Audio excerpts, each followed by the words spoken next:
ரேவதி சம்பத் நடிகையா என்பதே தனக்கு தெரியாது என பாலியல் குற்றச்சாட்டுக்கு நடிகர் ரியாஸ் கான் விளக்கம் அளித்துள்ளார்.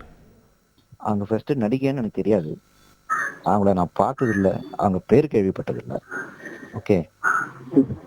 ப்ளஸ் அவங்க இது அத்தனையும் போய் ஃபர்ஸ்ட். ஓகே.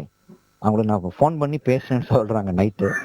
எப்போ பேசினேன், எந்த டைம்ல பேசினேன், எந்த வருஷம், எந்த மாசம், ஓகே, இது எதுவுமே தெரியாம பிளாங்கா அந்த பக்கத்துல ஒருத்தர் ரியாஸ் கண்ணா பேசினா எப்படி நம்புறது? நான் தான். ஸோ இது எல்லாமே ப்ரூவ் பண்ணிட்டோம். அவங்க ப்ரூவ் பண்ணிட்டு எனக்கு அந்த பொண்ணு பார்த்தது தெரியாது, சம்மந்தம் கிடையாது. ஃபர்ஸ்ட் ஆஃப் ஆல் அவங்க பேசுற மலையாளம் நான் பேச மாட்டேன். ஃபர்ஸ்ட் ஆஃப் ஆல் ஓகே, எனக்கு மலையாளம் எழுத படிக்க தெரியாது. ஃபர்ஸ்ட் ஆஃப் ஆல் ஓகே, அவங்க பேசுற ஃப்ளூயன்ட்ல நான் மலையாளம் பேச முடியாது. ஃபர்ஸ்ட் ஆஃப் ஆல் மலையாளத்துல இந்த மாதிரி வார்த்தைகள் இருக்குல்ல, அது எனக்கு தெரியவும் தெரியாது. நம்ம போய் நடிச்சுட்டு வரோம், அவ்வளவுதான். நம்ம தப்பு பண்ணாதானே பயப்படணும். அந்த பொண்ணுக்கு ஏதாவது அவங்களுக்கு ஏதாவது பிரச்சனை இருந்திருக்கலாம். அந்த பிரச்சனைக்காக போற போக்குல எல்லாரும் இழுத்து விடக்கூடாதுல்ல, தப்பு பண்ணாலும் இழுத்து விடக்கூடாது. அவங்க நியாயம் கிடைக்கும். அவங்களுக்கு ஏதோ லைஃப்ல பிரச்சனை இருக்கு, அதுக்கு நியாயம் கிடைக்கட்டும், ஃபைன், ஓகே. பண்ணாதவங்க இழுத்து விடக்கூடாதுல்ல.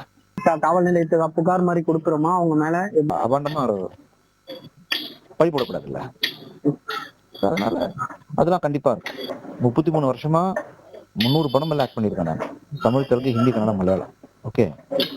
எந்த ஒரு லேடி ஆர்டிஸ்ட்ல இருந்து எனக்கு ஒரு கம்ப்ளைண்ட் வந்தது. செய்திகளை உடனுக்குடன் தெரிந்து கொள்ள உடனே சப்ஸ்கிரைப் பண்ணுங்க.